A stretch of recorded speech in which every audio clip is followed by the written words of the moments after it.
forces and occupied planets.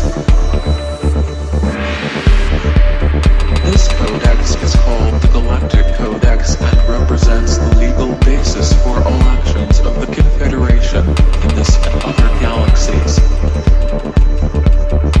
This codex is not a rigid set of external laws but a systematized code of inner ethics of all souls of light and all beings of light accept with their free will because it reflects their inner truth.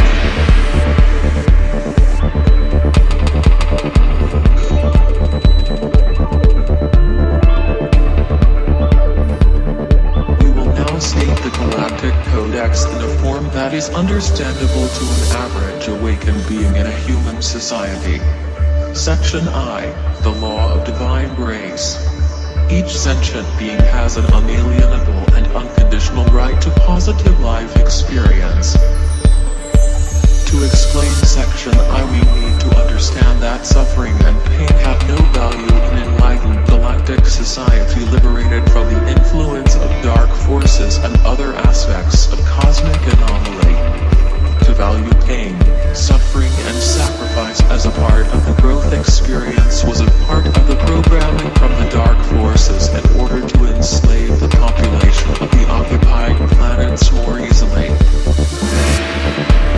Unconditional positive life experience of every sentient being in the liberated universe is guaranteed from the interconnection of every living being with the source and strengthened by the power of ascended masters over matter, which allows them to assist all living beings in their aspirations towards the source and provide them with necessities of life. Life was never meant to be hard work and struggle, but rather a journey of joy and creativity.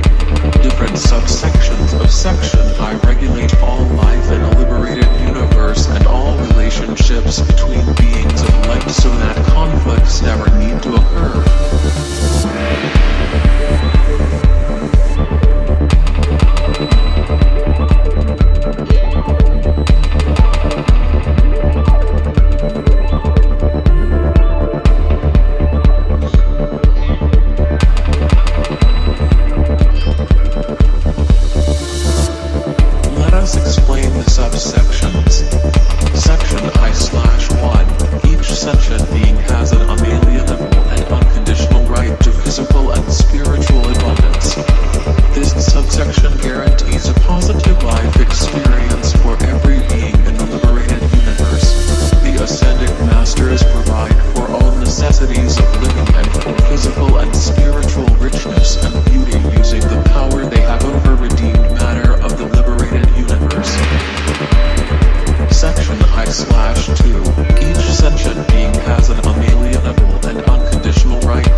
basic elemental essence and begin a new cycle of evolution afresh.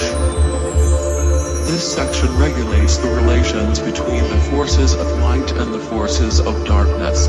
When defeated, beings that belong to the forces of darkness are given the opportunity to accept the Galactic Codex, do the best they can to correct the mistakes they made and to live positively afterwards. If they accept, they are forgiven and join the Confederation.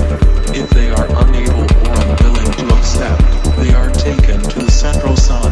Their personalities and solescences are restructured with the electric fire and their divine spark begin a new cycle of evolution.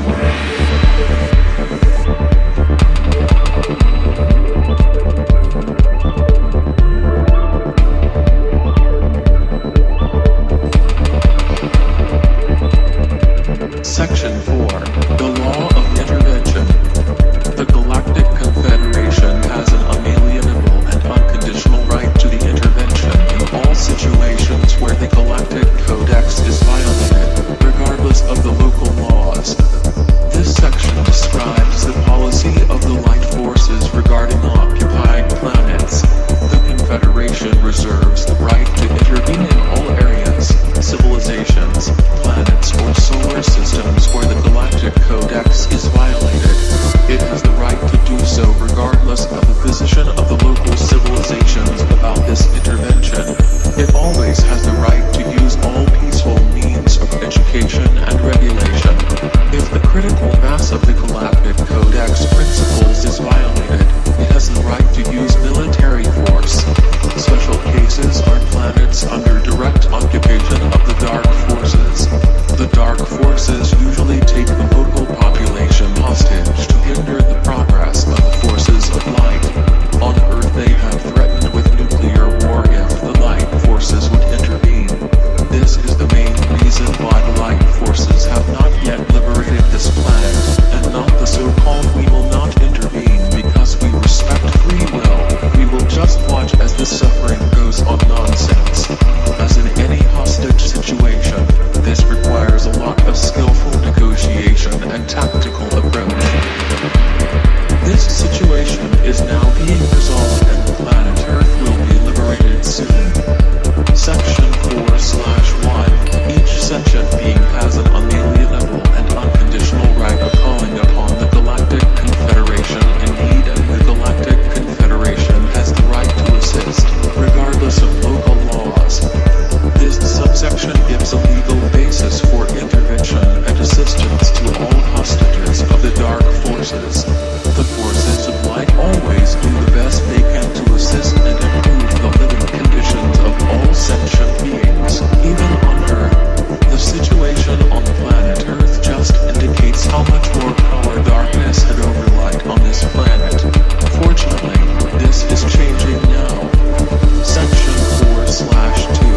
The Galactic Confederation has an unalienable and unconditional right to the implementation of the Galactic Codex and of conquering the areas of Galactic Codex violation with military force if necessary. This subsection gives a legal basis for the liberation of the occupied planets with military force. The military forces of the Confederation remove or give assistance in removal of the representatives of the Dark Forces and set the hostages free. Then other Confederation forces guide the process of acceptance of the planet into the Confederation by instructing the local population. Perhaps some humans feel that the Confederation has no right to intervene and that humanity has the right to solve its problems by itself. This is simply not true. Many wars all over the planet and constant abuse of basic human rights have proven that humanity is not capable of handling its own situation. So it is much better that it receives wise guardians to guide it. The Confederation will give assistance in replacing current masters of the puppets, Dark Forces, that humanity has invited long ago in Atlantis. Then the Galactic Codex will finally become the universal code of ethics throughout the universe, and darkness will be no more.